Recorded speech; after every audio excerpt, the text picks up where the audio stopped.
मैं आज यहां हूं, कल शायद यहां ना रहूं। मुझे चिंता नहीं है कि मैं रहूं या ना रहूं। मेरा लंबा जीवन रहा है और मुझे इस बात का गर्व है कि मैंने अपना पूरा जीवन अपने लोगों की सेवा में बिताया है।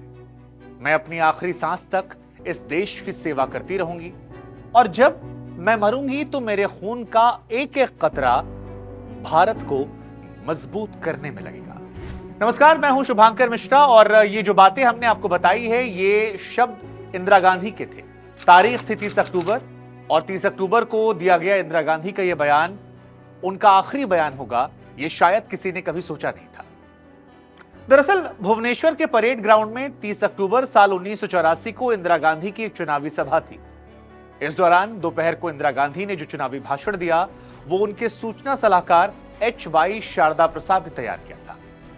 लेकिन ये लाइनें इंदिरा गांधी ने पढ़कर नहीं बल्कि बिना पढ़े बोलना शुरू कर दिया। इस भाषण को सुनकर हर कोई हैरान था।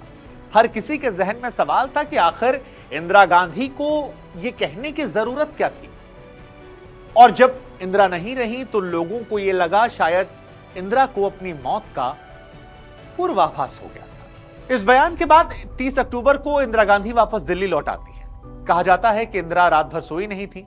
31 अक्टूबर को उनका शेड्यूल काफी व्यस्त था। उन पर एक डॉक्यूमेंट्री फिल्म बन रही थी, इसे तैयार किया जाना था। इसके साथ ही ब्रिटेन के पूर्व प्रधानमंत्री जेम्स से मुलाकात का भी कार्यक्रम था। आपको बता दें कि ब्रिटेन की राजकुमारी एन के लिए PM हाउस में भोज की व्यवस्था की गई थी।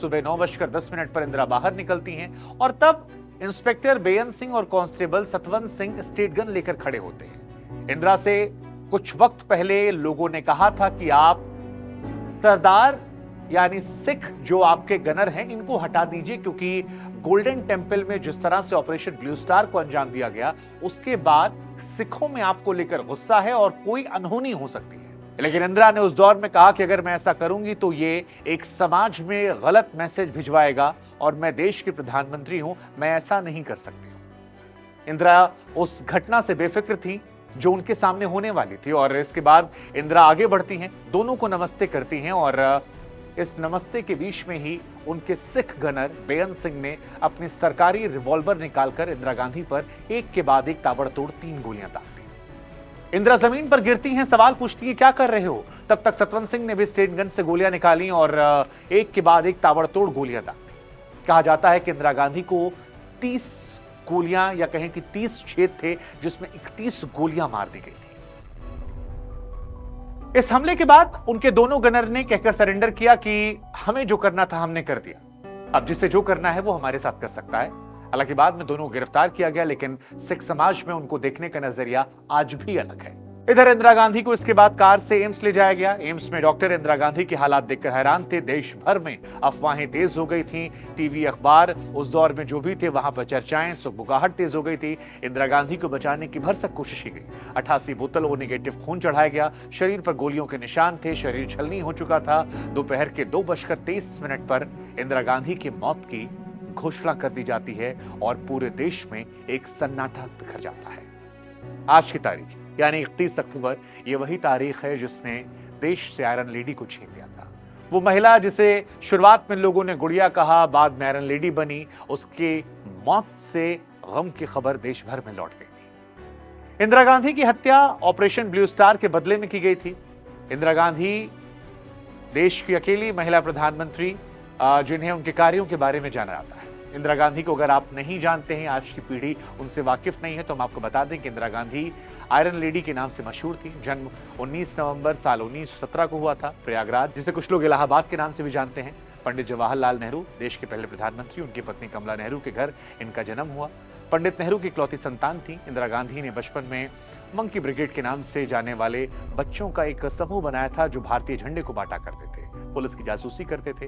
इंदिरा गांधी 1964 में भारतीय राष्ट्रीय कांग्रेस के अध्यक्ष के तौर पर चुनी गई। 1964 में राज्यसभा सदस्य के तौर पर चुनी गई। उसके बाद 1966 में तत्कालीन प्रधानमंत्री लाल बहादुर शास्त्री के आकस्मिक निधन के बाद देश की पहली महिला प्रधानमंत्री के रूप में चुनी गई। विदेश की ऐसी महिला प्रधानमंत्री थी जिन्होंने बैंकों का राष्ट्रीयकरण और शाही परिवारों के प्रिवी पर्स को खत्म कर दिया था। 1971 को भारत पाकिस्तान युद्ध और ऑपरेशन ब्लू स्टार जैसी तमाम घटनाओं को अंजाम दिया। 1971 में पाकिस्तान के खिलाफ युद्ध और बांग्लादेश राष्ट्र के निर्माण में इंदिरा गांधी की जीत के बाद उन्हें भारत रत्न से सम्मानित किया गया था। हालांकि इंदिरा गांधी पर कई तरह के आरोप भी रहे। एक चुनाव में गड़बड़ी के आरोप में दोषी ठहराए जाने के चलते 6 साल तक राजनीति से प्रतिबंधित कर दिया गया। इसके बाद इंदिरा गांधी को लेकर कहा जाता है कि उनके अंदर घमंड आ गया था और सत्ता बचाने के लिए देश में आपातकाल लगा दिया। 1984 में पंजाब विद्रोह से लड़ने के लिए ऑपरेशन ब्लू स्टार कराया और जिस तरह से ऑपरेशन ब्लू स्टार को अंजाम दिया गया उसको लेकर उनकी आलोचना हुई और वहीं से शायद उनकी मौत की कहानी की पटकथा जो है वो एक वर्ग, एक समाज की तरफ से गुस्से की वजह से लिखनी शुरू हो गई। इंदिरा गांधी का जीवन ऐसा है जिसको लेकर लोगों की अलग अलग राय हो सकती है, लेकिन एक राय जो सभी की है वो ये कि इंदिरा गांधी एक मजबूत सशक्त प्रधानमंत्री थी। एक ऐसे प्रधानमंत्री जिनके जीवन से आप बहुत कुछ सीख सकते हैं, एक ऐसे प्रधानमंत्री जिनके बारे में आपको जानना समझना चाहिए और एक ऐसी जिंदगी उन्होंने जी है जिससे आप ये प्रेरणा ले सकते हैं कि आप भविष्य में वक्त के साथ अपने हालात को अपने फैसलों के लिए साथ बदल सकते हैं और इतिहास के पन्नों पर अपनी अमिट छाप आप छोड़ सकते हैं। हमारी कोशिश थी आज की पीढ़ी को इंदिरा गांधी से रूबरू कराने की। इंदिरा गांधी की आलोचना करने वाले या इंदिरा गांधी की प्रशंसा करने वाले दोनों इंदिरा को अलग अलग नजरिए से देखते हैं, लेकिन हमारी कोशिश थी कि आपको दोनों पहलू से रूबरू कराया जाए। ये कहानी आपको कैसी लगी? ऐसी तमाम कहानियां हर रोज हम तारीख में आते रहेंगे। आप जुड़े रहिए हमारे साथ न्यूज़ बुक में। नमस्कार।